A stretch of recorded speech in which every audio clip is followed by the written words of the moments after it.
uno de ustedes me puede hacer el favor y guiarnos a Dios en oración.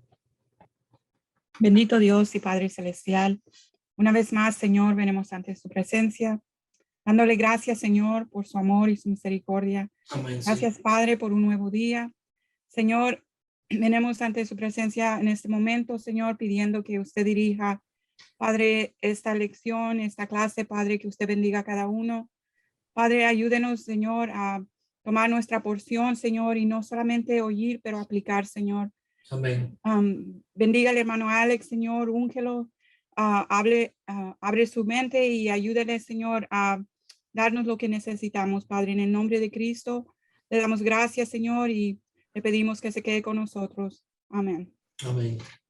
Gracias, hermana. Estamos tratando con este pequeño tema que vamos a terminar hoy. Vamos a comenzar una nueva serie el próximo sábado, que va a ser más bien una serie doctrinal. Esto es un estudio práctico que estamos teniendo acerca del carácter cristiano. Lo creo importante porque podemos tener mucho conocimiento de verdades bíblicas, pero si tenemos como yo diría, si tenemos un salidero en nuestra vida, en nuestro carácter, entonces toda esa verdad que tenemos no la podemos manifestar en nuestros contactos, en nuestro vivir, en nuestra forma de ser. El carácter es nuestra formación, como hemos ya explicado, y tratando de darle sentido a lo que significa esta realidad. Es la imagen previsible, establecida en lo que nosotros somos. Es algo que está grabado en nuestra, no solo en la personalidad, sino también en nuestra disposición. Mucho del carácter se obtiene con el tiempo a través de la oración, a través de nuestra comunión con Dios, a través de la disciplina que Dios nos aplica a nosotros, porque dice el Señor que hijo es al que el Padre nos disciplina. Todos nosotros hemos sido disciplinados por el Señor de acuerdo a la palabra, y yo lo sé personalmente. Sabemos que el carácter, como hemos ya estudiado, se obtiene también como se hace una estatua, con el martillo, con el cincel. No es como un diamante que simplemente se le pone presión y se da, pero tenemos que entender que el carácter hay que forjarlo. Cuando tenemos la experiencia de una caminata profunda con Dios, inclusive cuando realmente hemos sido santificados por el Espíritu Santo, eso hace de que nuestro carácter tome otro nivel, es un nivel más fuerte, más estable. Podemos comunicar mejor esto a los demás. En la clase de hoy queremos tocar algunos puntos que yo voy a tratar de condensar. ¿Cuáles son los elementos necesarios en la formación de nuestro carácter? Hay ciertos ingredientes que son necesarios. La persona de carácter, recuerde que la persona de carácter no es esa interpretación que a veces las personas de habla española a veces le damos de una forma errónea. Cuando decimos fulano es una persona de carácter, estamos a veces pensando en una persona que es dura, una persona que es fuerte, una persona que no sonríe, una persona que no tiene buen humor. Es la realidad pero muy clara en la palabra de Dios que hay ciertos ingredientes. Una persona de carácter tiene que tener dos cosas para comenzar. propósito y visión. No podemos ser personas que nos enfrentamos a la vida cristiana sin un propósito y sin una visión. Tenemos que tener propósito en nuestra vida. Hemos sido creados con propósito y está sobre nuestros hombros el hacer que esto prospere.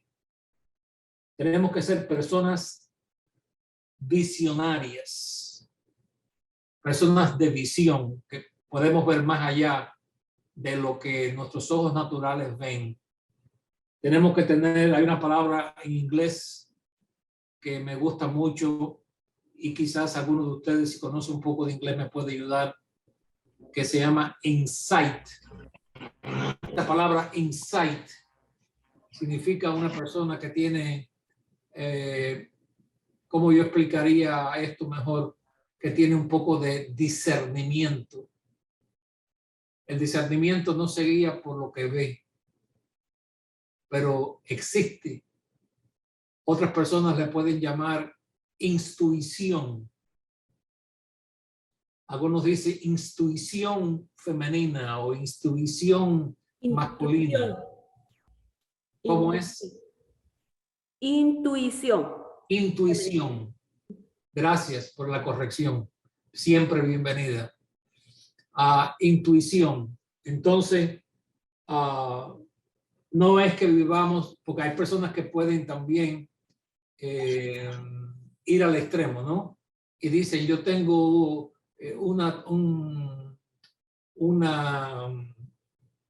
como yo diría, una intuición muy aguda, yo tengo discernimiento, cuando realmente lo que tienen es un espíritu de sospecha. Un sexto sentido, dicen. Un sexto sentido, ok. Sí, también se puede utilizar eso. Pero las escrituras nos dan ciertas aclaraciones.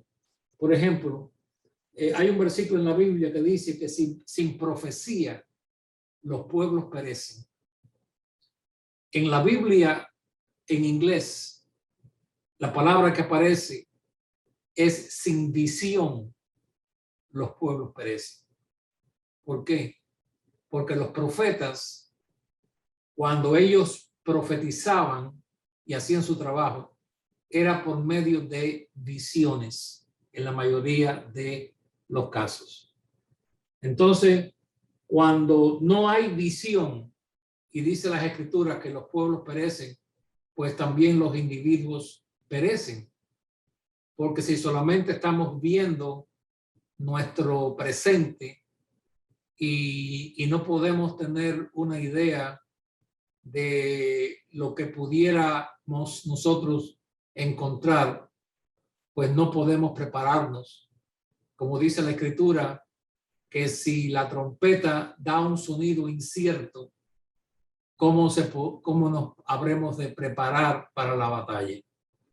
Entonces necesitamos tener visión. Tenemos que ver más allá de lo que nuestros ojos ven. Tenemos que dejar que el Espíritu de Dios ministre a nosotros y nos advierta de peligros, y no solo de peligros, sino de cosas que podemos nosotros emprender o hacer para la gloria de Dios. Somos guiados. Hay un himno que nosotros cantábamos mucho en el año 70 que decía, hay una luz que está guiando mis pasos, y necesitamos esa visión, especialmente en los tiempos de hoy, porque si no vamos a ser como simplemente hace un sillón que se mueve pero no va a ningún lugar. Un mecedor. Necesitamos ser personas de visión y también de propósito. Que seamos personas que comenzamos algo y lo terminamos. No comenzar algo y dejarlo por la mitad. ¿Cuántas personas, por ejemplo, yo conozco que han comenzado a leer la Biblia con la intención, lo cual yo no recomiendo No lo recomiendo porque yo lo hice y no vi que fue muy productivo para mí.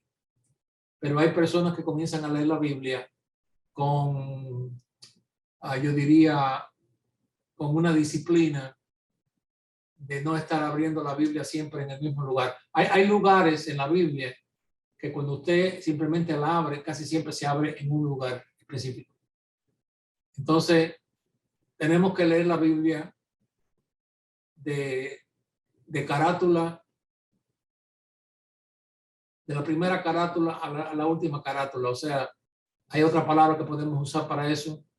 De principio a fin. También, de principio a fin. Nadie compra un libro y dice, déjame ver lo que yo voy a leer hoy, y la abre así a un periódico. Es igual. Entonces, ¿por qué vamos a tratar la palabra de Dios como algo que leemos pedazos o que siempre vamos a lo mismo? Debemos leerla de punta a punta.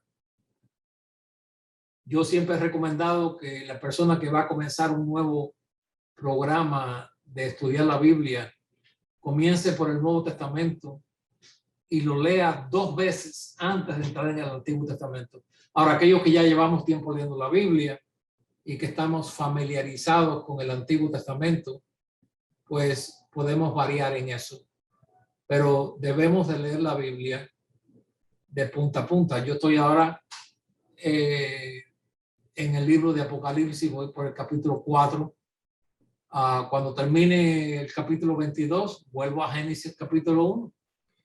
Y entonces es así. Y siempre, como es la palabra de Dios, como no es un libro, no nos cansamos porque siempre vemos algo que no vimos quizás la 4ª vez que la leímos o las 100 veces que hemos leído ya la Biblia. Yo no sé cuántas veces yo he leído la Biblia de punta a punta.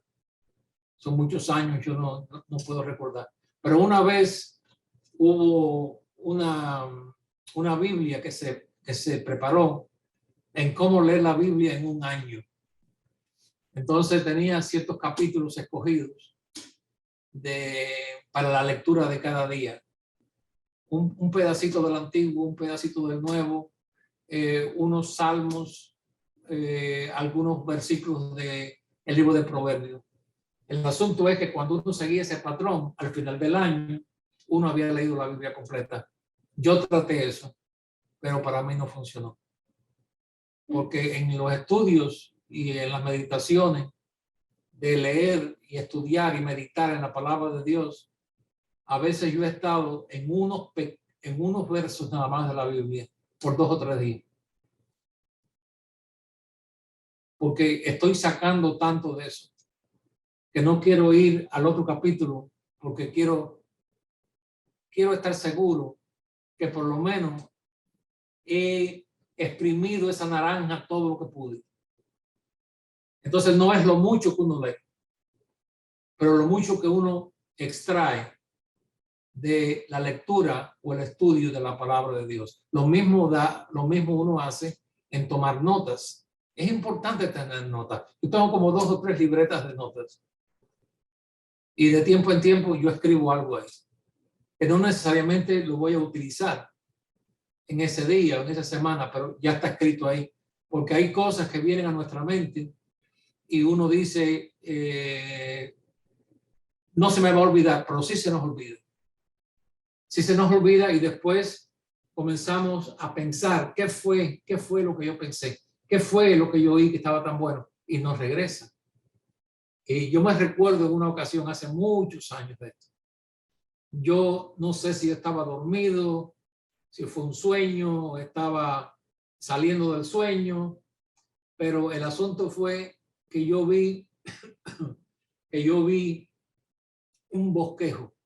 Tú sabes lo que es un bosquejo, ¿verdad? Es la preparación de un tema dividido por puntos y demás. Un bosquejo de un mensaje, pero qué glorioso mensaje. Y yo lo estaba disfrutando en ese momento. Vuelvo a repetir si lo estaba soñando o no lo estaba soñando. Y yo dije, tan pronto me levante de la cama, lo voy a escribir. Hermano, yo no me levanté de la cama porque fui realmente haragán. Porque si yo busco otra palabra, no le hago justicia. Fui haragán. No me levanté. No hice el sacrificio de levantarme. Debí de haberme levantado porque estaba tan soñoliento. Cuando llegó por la mañana, yo traté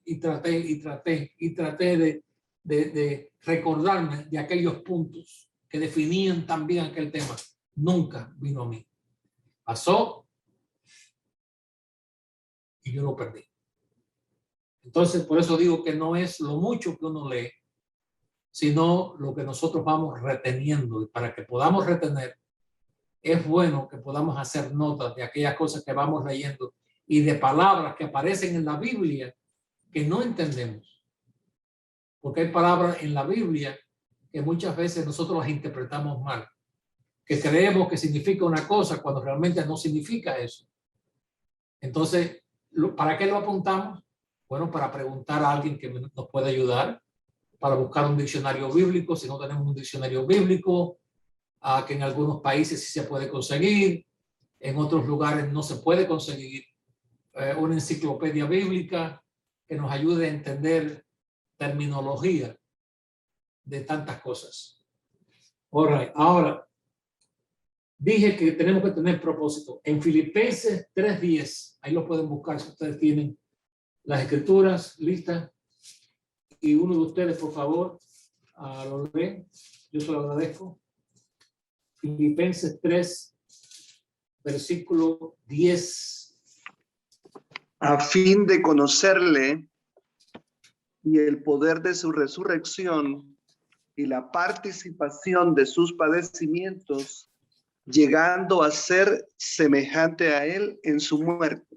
Ahora, noten quién dice esto. Estas palabras primeras del versículo 10. No me gusta comenzar el versículo 10 o el 11, cualquier versículo, sino antes ir al principio para retomar de qué es que él viene hablando. Pero por causa del tiempo, el apóstol Pablo dice aquí, a fin de conocerle. Mi pregunta es, ¿cuánto más tú quieres conocer, Pablo? Por tus manos, milagros han sido hechos. Eres el predicador que Dios ha utilizado mayormente en revelaciones para explicar el concepto de la iglesia. Porque el concepto de la iglesia no estaba bien aclarado en la mente de los apóstoles. Es el apóstol Pablo a quien Dios usa para explicarnos, utilizando el Antiguo Testamento y la revelación que Cristo le dio a él personalmente, para que entendamos cuál es el concepto de la iglesia, cuál es el verdadero concepto de la resurrección, la verdad acerca de el reino de Dios. Estas verdades es él a quien Dios usa. Por sus manos cantidades de milagros fueron hechos. Y aquí en Filipenses él está diciendo a fin de conocerle. ¿Qué es lo que ustedes pueden sacar de eso? No tengan pena en equivocarse o en decirlo incorrectamente.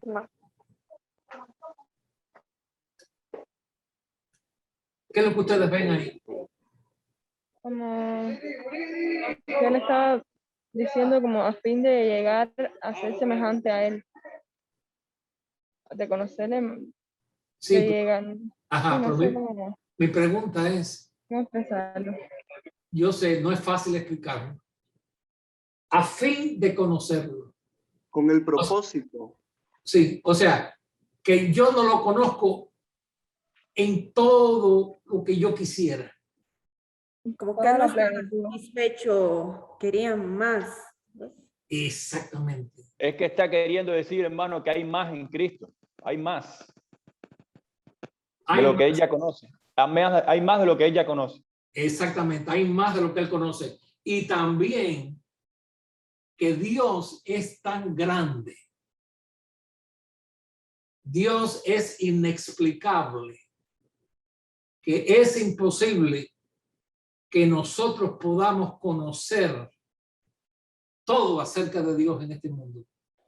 Por eso es que Primera de Juan dice que un día conoceremos como Él conoce. Estamos limitados, pero estamos en la misión, en el propósito de conocerlo más. Y hay un himno que nosotros cantamos, bueno, lo canta el trío de la iglesia, lo cantaba, que decía, mientras que lo conozco más y más y más y más, lo amo más y más y más. Porque conocerlos más hace que nuestro amor por Él sea mayor, porque más podemos apreciar lo grande de Él. Y cuando vemos la grandeza de Él, vemos nuestra pequeñez. Vemos nuestra pequeñez, vemos nuestra insignificancia en decir, ¿por qué Él, que es todo en todo, se haya fijado en mí? ¿Qué soy yo? ¿Quiénes somos nosotros individualmente? ¿A qué nos podemos comparar? Bueno, yo no tengo comparación realmente. Pero cuando él dice aquí, en este versículo, a fin de conocerle y conocer también el poder de su resurrección y la participación de sus padecimientos. Aquí es donde nosotros sí no sé si la palabra correcta es nos engarrotamos o nos frenamos o nos paramos. Nos esquivamos. ¿Cómo es? Ahí nos bloqueamos. Ahí quedamos bloqueados. ¿A qué? Bueno, sí, yo quiero conocerlo más, yo quiero ver de su poder, pero participar de sus padecimientos. Hermano, eso es bastante fuerte. Yo te lo digo, eso se dice fácilmente. Porque estamos inclinados a hablar de lo hermoso que es la vida cristiana, el gozo que hay sirviendo al Señor, todo eso es verdad. Y no estamos disminuyendo la gloria que hay en ser salvos y santificados y a otra serie de bendiciones, el fruto del Espíritu y demás y demás y demás. Pero hay padecimientos. Y no es padecimiento por los problemas de la vida. No son padecimientos por causa de lo que me ha pasado a mí. Y a veces hoy nos es difícil hablar de situaciones malas sin tener que mencionar a esta pandemia. Pero no es acerca de eso. Esos no son los padecimientos de Cristo. Los padecimientos de Cristo es sufrir por causa de Él. Porque se pueden burlar, nos pueden perseguir, nos puede costar tener que separarnos de aquellos a quienes hemos amado, pero por ser un tropiezo tenemos que poner distancia.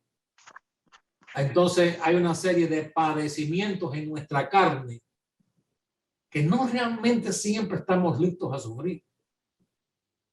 Vamos a ser sinceros. Yo quiero ser sincero con ustedes, como yo quiero que ustedes sean sinceros conmigo. Cuando estamos hablando, cuando estamos compartiendo, hay una porción de la vida cristiana que tiene que ver con sufrir. Y hay un himno que nosotros cantamos, que también está en los himnarios en Cuba. ¿Quién quiere sufrir por Cristo? Y le voy a decir alguna parte que dice, ¿quién quiere sufrir por Cristo?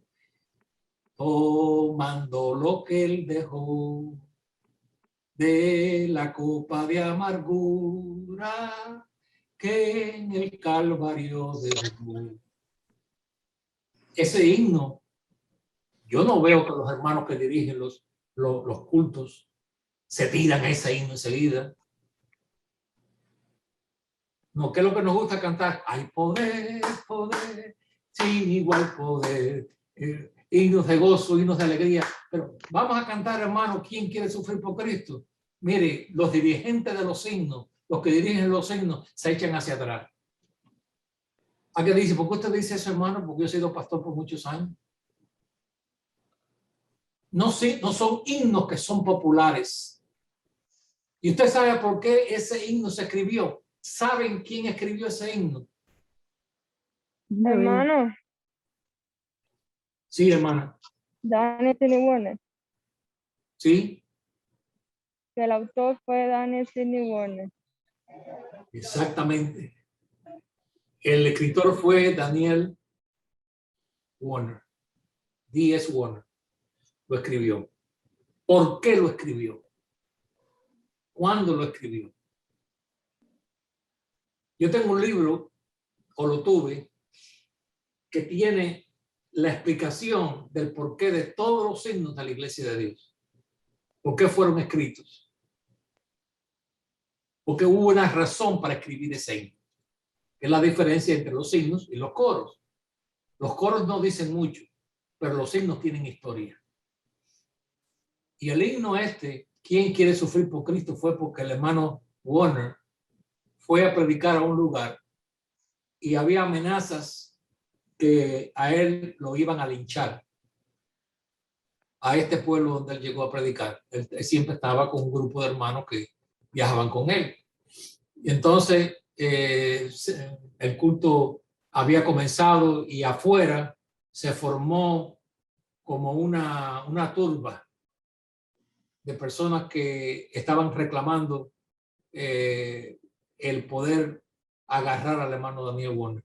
Entonces el hermano Daniel Warner, los hermanos allí en su forma de protegerlo, alguien dice, pero no es Dios quien protege. Bueno, hermano, sí, al hermano Pablo también lo iban a matar y lo metieron en una cesta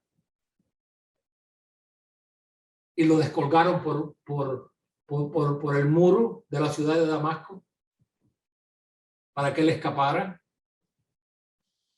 Porque tenemos que usar también el sentido común. Yo estoy aquí, yo quiero sufrir por Cristo. No, hermano, si usted puede escapar, escape. ¿Qué fue lo que Cristo le dijo a los discípulos que lo oyeron cuando vean a Jerusalén rodeada por el ejército? Tírense todos a orar y confíen en mí. Eso fue lo que él dijo. Ay, hermano, no me estén mirando así. ¿Me quieren intimidar? ¿Qué pasa? No, dijo, corren a los montes. Ahí, huyan. Hay tiempo para huir, tiempo para esconderse y tiempo para decir, yo voy a confiar en Dios en esta situación. ¿Okay? Entonces el hermano Daniel Warner, ¿qué hicieron? Le pusieron un vestido de mujer. Qué bochorno. Le pusieron un sombrerito encima, porque en aquel tiempo las mujeres tenían la costumbre de siempre andar con un sombrero de mujer. Y así lo sacaron por la puerta de atrás y lo llevaron a una casa. Y en ese cuarto, golpeado emocionalmente, golpeado, sin duda frustrado porque él tenía pesos por predicar. Allí en el cuarto, con su dolor, con su aflicción espiritual, él escribió ese himno. ¿Quién quiere sufrir por Cristo? Él estaba sufriendo por Cristo. Entonces, cuando nosotros conocemos quizás un poco de historia acerca de estos himnos, esos himnos reviven en nuestra mente, nos hacen entender lo que estos hermanos escribieron, por qué fue que lo escribieron, qué los llevó a escribir. Pero volvemos al tema que no queremos dejarlo a un lado. Hay una parte de Cristo que conlleva sufrimiento. Y como alguien muy elocuentemente lo dijo, que la historia de la iglesia cristiana está marcada por huellas de sangre. Tenemos que recordar, y yo lo he dicho en muchas ocasiones, que hay una historia de aproximadamente 60 millones de creyentes, seguidores de Cristo, que murieron en aproximadamente en 1000 años, perseguidos, maltratados, hermanas que fueron violadas, niños que fueron masacrados, quemados vivos. Entonces, ¿por qué Dios no los protegió? Déjenme ayudarle. Vamos al libro de Hebreos, por favor.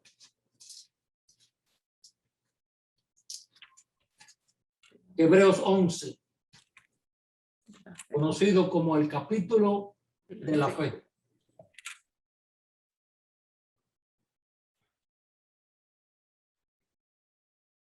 No siempre oímos, es una pregunta, no siempre oímos que esta es la fe que vencerá al mundo, o esto es lo que vencerá al mundo, nuestra fe, y vemos siempre a la fe como un lado de la moneda, la victoria de la fe, el gozo de la fe, la perseverancia de la fe, el aguante de la fe.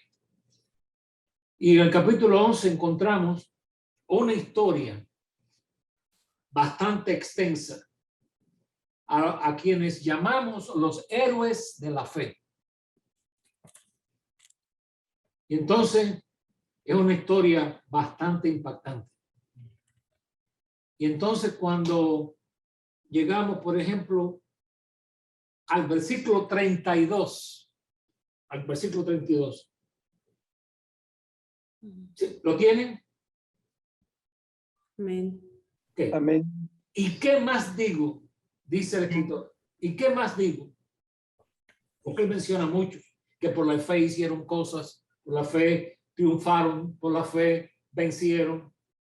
¿Y qué más digo? Porque el tiempo me faltaría contando de Gedeón, de Barak, de Sansón, de Jefté, de David, así como de Samuel y de los profetas, que por fe, esta es la parte que todo el mundo dice, gloria a Dios, amén, levantan las manos, qué gozo hay. Ok, que por fe conquistaron reinos, hicieron justicia, alcanzaron promesas, taparon bocas de leones, apagaron fuegos impetuosos, evitaron filo de espada, sacaron fuerzas de debilidad, se hicieron fuertes en batallas, pusieron en fuga ejércitos extranjeros. Las mujeres recibieron sus muertos mediante resurrección. Punto y coma. Vamos a virar la moneda ahora. ¿Quieren ustedes seguir ahora? ¿Uno de ustedes? Yo leí la parte buena. Mas otros fueron atormentados. Más otros. No, Vamos a hablar de los otros ahora. Mas otros fueron atormentados, no aceptando el rescate, a fin de obtener mejor resurrección. Otros experimentaron vituperios y azotes, y a más de esto, prisiones y cárceles. Fueron apedreados, aserrados, puestos a prueba, muertos a filo de espada. Anduvieron de acá para allá, cubiertos de pieles de ovejas y de cabras, pobres, angustiados, maltratados. Ahí está. Bueno, ¿y qué ahora? Hermano, todo no es merengue. Aquí hay lágrimas que derramar.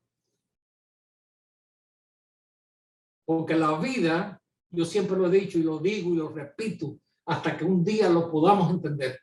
La vida no es justa. Dios sí. No esperemos de la vida flores. No esperemos de la vida aplausos. No esperemos de la vida comprensión. No esperemos de la vida palmaditas en el hombro. Dios sí es justo. Y si algo nos pasa, como estos que están aquí, sufrieron, fueron apedreados, atormentados, experimentaron vituperios, azotes, cárcel. ¿Por qué Dios no los libró, hermano? ¿Por qué Dios no hizo esto con los otros? Porque esto tiene dos lados. Y si aceptamos la realidad de la parte que nos gusta, lo que queremos, yo no quiero sufrir. Y si usted me dice a mí, yo quiero sufrir, yo le digo, hermano, piense bien lo que usted está diciendo. Yo me recuerdo hace muchos años, una hermana de la iglesia, estoy hablándole por muchos años, casi cerca de 40 años atrás. Fuimos a su casa, mi esposo y yo, y comenzó a llorar.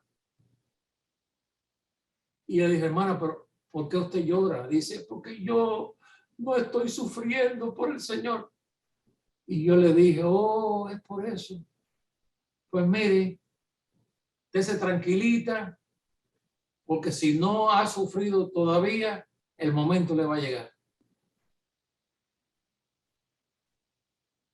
Así que no llore porque no ha tenido que llorar. Guarde las lágrimas para cuando tenga que derramarlas. Porque el que vive para Cristo va a recibir muchos golpes, muchos buches amargos, rechazos, incomprensiones, acusaciones. Calumnias. ¿Ah? Calumnias. Calumnias. Y si no estamos dispuestos a hacerle frente a eso, ¿a qué dice, hermano, debemos defendernos? No. Si usted se defiende, usted le está dando el derecho a la persona de ser juez. Mastícalo, hermano, un poquito. Si no tiene diente, mastícalo con la encía. Pero mastícalo. Estoy diciendo eso porque a la mente mía me viene ahora la anécdota de cuando el predicador estaba dando su mensaje acerca del infierno y dice que allí será el crujir de dientes. Y alguien dijo, como en forma de burla, yo no tengo dientes. Y el pastor le dijo, no se preocupe, que dentaduras serán provistas. Pero que los va a crujir, los va a crujir. Es una anécdota. Pero en referencia a estas situaciones, tenemos que entender y comprender que no estamos aquí para ser alabados y para ser, como yo diría, aplaudidos. Tenemos que tomar parte de el vituperio de Cristo. ¿En cuántos lugares el apóstol Pablo fue rechazado? ¿En cuántos lugares lo apedrearon al apóstol Pablo? Lo apedrearon, lo despreciaron. Otros le decían, tu vista corporal es repugnante. Él lo dice, que su apariencia corporal era repugnante porque se cree, no estoy diciendo que eso es, tengo que hacer una distinción. Se cree de que por causa de lo que le pasó a él cuando se quedó ciego en el camino de Damasco, que él padeció de una enfermedad de sus ojos. Y por eso es que en algunos lugares él dice, tengo que escribiros con grandes letras. Pero bueno, sea como sea, hay una parte. El hombre de propósito, el hombre de carácter cristiano, se prepara para estos embates. Está dispuesto porque estaba leyendo en Filipenses 3 y me desvié. Estoy regresando otra vez a la carretera. Filipenses 3:10, a fin de conocerle y el poder de su resurrección y la participación de sus padecimientos, llegando a ser semejante a él en su muerte, si en alguna manera llegase a la resurrección de entre los muertos. No que lo haya alcanzado ya, ni que sea ya perfecto en relación a su cuerpo, sino que prosigo.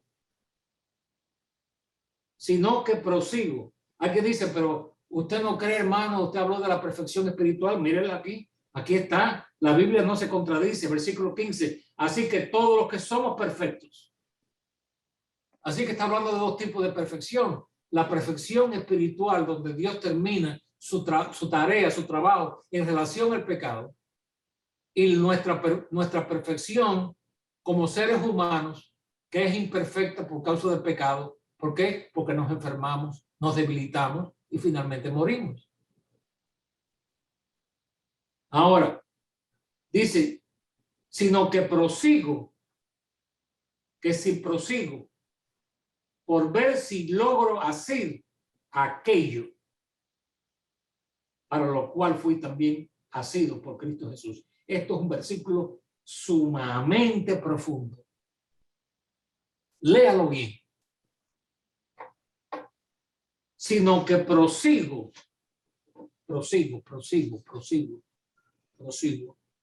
¿Qué significa prosigo? Continuar. Seguir adelante. O sea, que ya viene caminando, ¿no? Es seguir. Caminando, o sea, ok, yo estoy en mi casa ahora y le digo a mi esposa, voy a salir a caminar. Yo no le digo, yo voy a proseguir a caminar porque yo no he estado caminando. ¿Entendemos eso? Prosigo Sí. significa que usted ha estado caminando, pero no se va a detener, no se va a rendir. Es seguir en pos de lo que ya viene tratando de obtener. Ajá. Yo pensé que algunos de ustedes iban a decir amén. ¿Están ustedes dispuestos a proseguir? Amén. Amen. Amén. Pase lo que pase, yo voy a proseguir. Hay una anécdota, hermano Alex, para proseguir. Dice que es como andar en bicicleta. No sabemos. Así que tenemos que proseguir pedaleando en la bicicleta porque nos caemos. Si nos detenemos, muy buen ejemplo. Si nos detenemos ¿cómo se llama esa palabra? Pedalear. Si dejamos de Pedalear. Ajá, nos caemos. Tenemos que seguir, tenemos que proseguir. Para ver si logro, no está garantizado, porque depende de usted. Para ver si logro hacer aquello para lo cual fui también asido. O sea, Dios, aquí sí tengo un problema ahora con el verbo. Dios se dice me asió, ¿no? Me agarró, me pegó, me atrajo. No, pero usando esa misma palabra. Me asió. Me asió. Sí, creo que se dice así. Porque a veces dicen, y asió de él en la Biblia. Dios me asió. Porque Dios me asió, Dios me agarró. Con un propósito. Dios mío, ayúdame, Señor. Ayúdame a poder comunicar esto. Okay. Sí, sino que prosigo por ver si logro así aquello para lo cual fui también asido. O sea, Dios me agarró no solamente para perdonarme, no solamente para limpiarme, lo hizo con un propósito. Y él dice eso, él dice aquí para ver si logro decir aquello. Vamos a poner aquello entre comillas. Aquello. Hermano, cuál es su aquello. No, bien Ya usted grande. descubrió cuál es su aquello.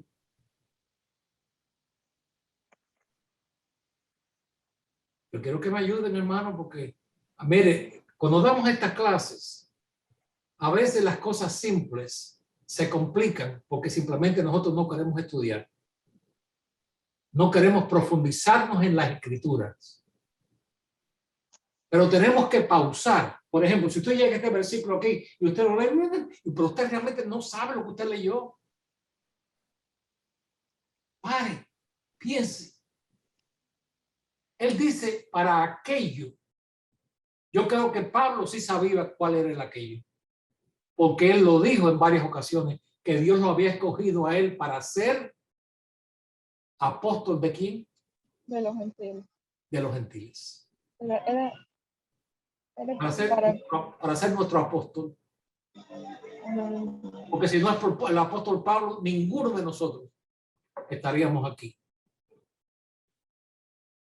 Dios lo escogió a él con un propósito y él quiere estar seguro que él pueda proseguir. Que ni las piedras que le tiraron, ni los falsos hermanos que lo acusaron, ni aquellos que muchas veces cuando él llegaba a una ciudad ya habían personas allí formando un motín contra el apóstol Pablo y eran llamados cristianos. Y él dice, tengo que proseguir. No puedo pararme porque yo quiero hacer aquello, quiero terminar mi carrera y gracias a Dios que la terminó, ¿verdad? Porque allá en el 2 Timoteo él dice, acabé mi carrera, he guardado la fe. Él terminó su carrera, gracias a Dios, pero aquí él está hablando de proseguir,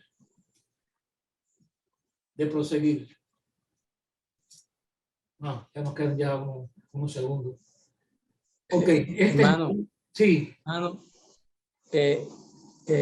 Dios nos ha dado a cada uno de nosotros un don, al menos un don. Sí. Y ese, el desarrollo de ese don,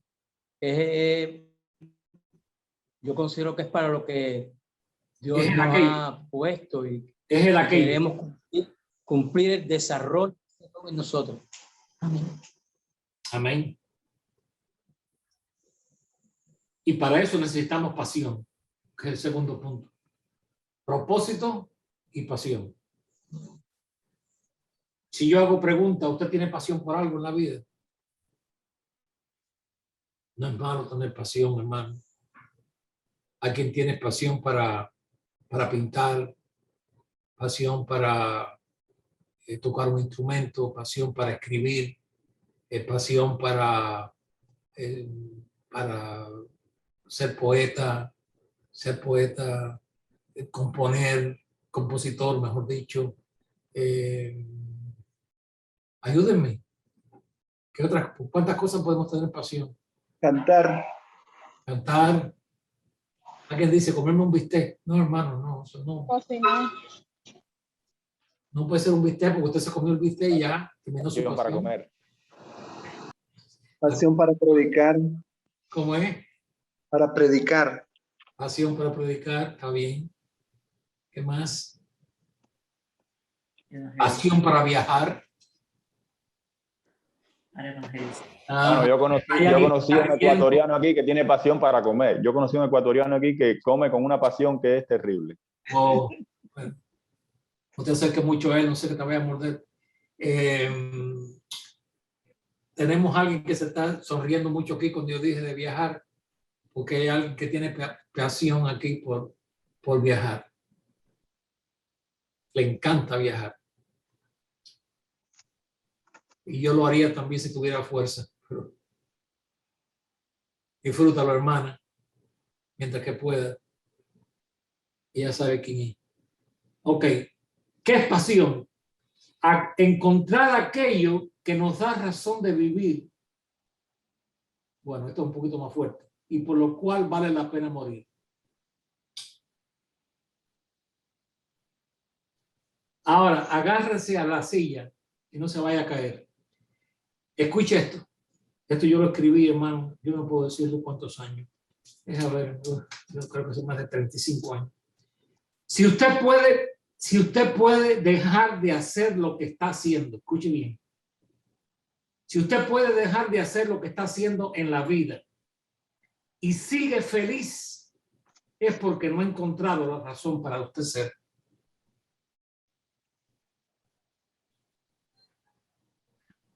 ¿Puedes repetir eso, hermano? Sí. Si usted puede dejar de hacer lo que está haciendo en su vida y sigue feliz, es porque no ha encontrado la razón para hacer, para usted ser, para usted vivir. Porque usted dice que es su pasión, pero ahora no, lo dejó de hacer desde el punto de vista que no, se rindió. ¿Me están entendiendo? ¿Me entienden? ¿Comprenden eso? Tengo que repetirlo otra vez. Sí, hermano. Sí. Hay muchas personas que aparentemente hoy están viviendo una pasión de hacer esto, hacer lo otro, pero pasado un tiempo de quizás corto o mediano, ya uno ve que está haciendo otras cosas. O sea, esa no era su pasión. No era una pasión momentánea. Sí. Yo una vez en Cuba dije algo que yo sé que no cayó muy bien, pero bueno, yo no estoy para predicar lo que cae bien, lo que cae mal. Yo predico lo que yo he visto con experiencia y lo que veo en la palabra de Dios. Y yo dije que muchas veces los que estaban en otros países pasando por problemas y dificultades, claramente yo estaba hablando de Cuba en ese momento, creían que aquí sí se podía ser cristiano, porque aquí había de todo. Allá sí ustedes pueden ser cristianos porque ustedes viven allí, tienen de todo, tienen todo lo que quieren tener. Es peor. Ese era yo hablando. Déjame terminar la frase. Y yo le dije, pero hay un problema. Que algunos aquí, hablando de Cuba, no estoy tirando de tierra a nadie, estoy hablando de lo que yo dije. Aquí, en Cuba, hay muchos que no tienen otra opción, si no es nada más que la iglesia.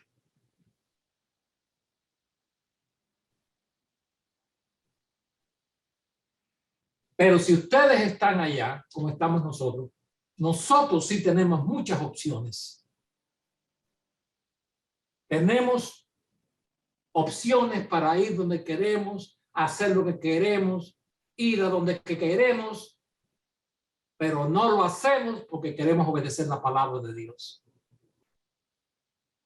O sea, que donde no hay tentación, pues no hay mucha presión, porque eso es todo lo que tú sabes, eso es todo lo que tú tienes. Pero cuando estás rodeado de tantas cosas, entonces los ojos se te pueden ir.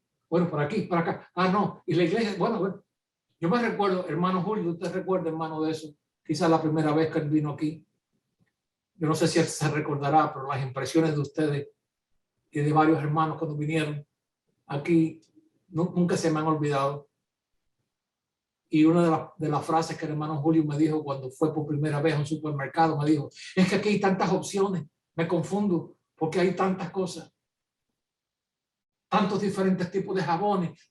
Me dijo otra cosa, tantos olores. ¿Te recuerdas, hermano? Tantos olores que estoy mareado, me dijo. Estoy mareado con tantos olores. Lo mismo estoy oliendo jabones, que estoy oliendo perfumes, que estoy oliendo que están asando carne de puerco por acá. Tantos olores a la vez. No puedo tratar con eso en mi mente. Tantas decisiones.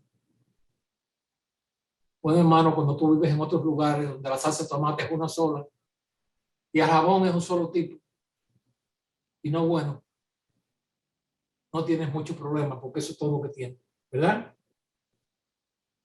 Ahora, en la vida donde no hay mucho o casi nada, la única cosa que te queda, si profesas ser cristiano, es la familia que has encontrado en Cristo. ¿No? Donde se come un cake, se hace una sopa y unos sandwichitos y bueno, esa es la actividad que tú conoces porque no conoces más. Ah, pero llegas aquí. No, aquí no hay sandwichito. Aquí hay bisteces que salen del plato, que no caben en un plato. Y hay tantas frutas y tantas, bueno, no quiero entrar ahí porque no quiero sonar como sarcástico. La boca, la boca. ¿Cómo es? La boca que se me está haciendo agua. El hermano José lo sabe. Entonces, piensen conmigo, hermano, cuando tenemos otras opciones, cuando podemos seguir otros caminos, donde realmente la iglesia no la necesito, porque aquí tengo tanto y aquí puedo alcanzar tantas cosas. Allá donde yo estoy, en otro país, en África, yo escribo a hermanos de África. El hermano José que estuvo en Cuba, yo sigo hablando con él en Mozambique. Situaciones difíciles, donde hay carestía. Bueno, ¿cuál es el asunto? Eso es todo lo que tienes, hermano. No hay mucha tentación. ¿Qué fue lo que dijo el sabio escritor ungido? No me des. No me des, ¿qué cosa? No me expongas. No me des mucho, no sea que te deje. Y no me quites lo que tengo, no sea que te maldiga. Manténme el pan que me es menester. Amén. Pero necesitamos, y yo sé que me pasé ya, me disculpo. La última es virtud. Propósito, pasión, virtud. La virtud es la disposición estable de hacer lo bueno. De acuerdo al diccionario. Es la disposición estable de hacer lo bueno. La virtud no es un regalo ni una herencia. Es el resultado de luchar por tener pasión y por tener propósito. No es necesario ser empujado porque ya es algo que es parte de mi sentir. Con eso termino. Si hay preguntas, si hay algo que ustedes quieren decir o añadir, por favor, compártanlo. Yo necesito que ustedes compartan conmigo. Ustedes tienen que alimentarme a mí de vez en cuando también. Hermano Alex, yo quería decir que yo no sé que lo he dicho otras veces, pero yo me siento muy bendecida de estas clases que usted podemos leer los versículos y usted los puede desmenuzar y nos da tanta información para que nos ayude a nuestra vida espiritual, que aunque llevamos tiempo caminando con el Señor, pero como usted decía, cuando leemos la Biblia tantas veces, cada vez hay algo nuevo y yo me siento muy agradecida a usted y al Señor por toda esta información que usted nos está dando, porque a mí me ayuda grandemente. A Dios sea la gloria, es por Él. ¿Alguien más quiere añadir algo?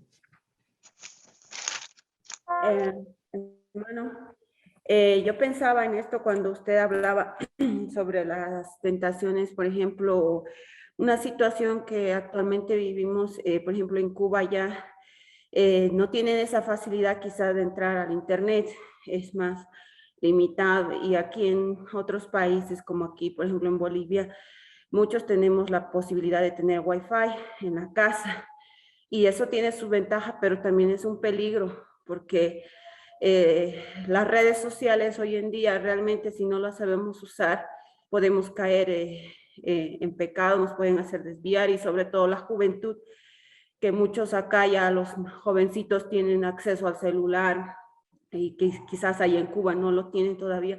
Es realmente un peligro y como usted decía, es verdad, cuando uno tiene limitado ciertas cosas, si es cristiano, como que decir, se ajusta, pero cuando tenemos esa libertad quizás es un poquito más difícil, sobre todo me refiero a los jóvenes que hoy en día se desvían fácilmente por las redes sociales y lo que se exponen en las redes. Sí, señor, muy buen ejemplo, hermano, gracias. Hermano Alex, yo quería hacer, casi una confesión, pero no me avergüenzo de lo que voy a decir. Yo al principio en Cuba, cuando empecé en la Iglesia de Dios, casi que como que me refugié en la iglesia, es lo que usted estaba diciendo. Yo muchas veces en mi casa no tenía comida, no tenía, es decir, no tenía los entretenimientos, es decir, no tenía actividades con mi familia y demás.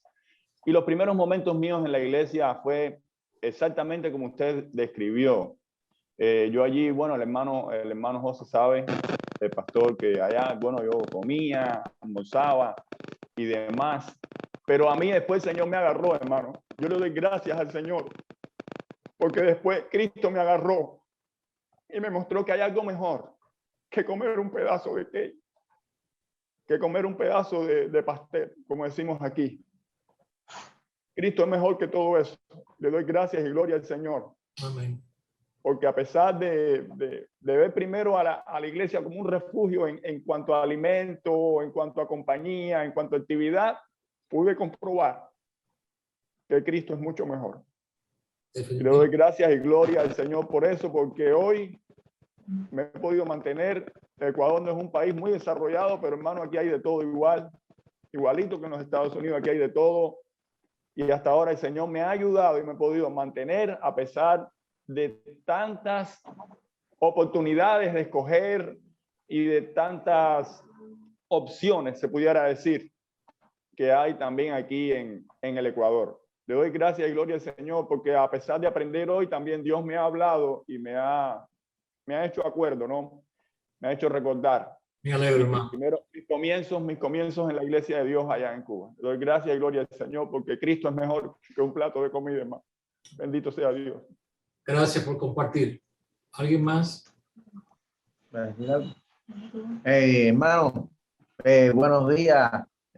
Para los que no he saludado aún, yo le doy gracias a Dios realmente por esta clase y le doy gracias a Dios por la clase de hoy porque cuando usted decía, o sea, compartía la anécdota que si alguien se molestó cuando usted dijo la expresión que dijo,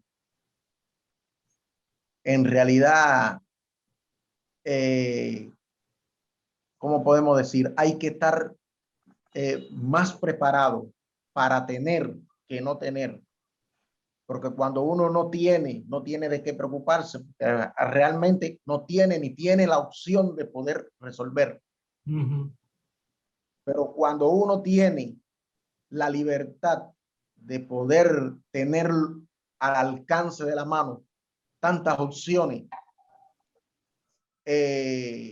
uno se pierde, uno se puede perder. De hecho, la vida nos ha dado la razón, ¿no? De muchos que salieron de aquí para allá, creyéndose de que estando allá y teniendo la posibilidad de obtener muchas otras cosas que no tenían aquí, se perdieron y hoy no están.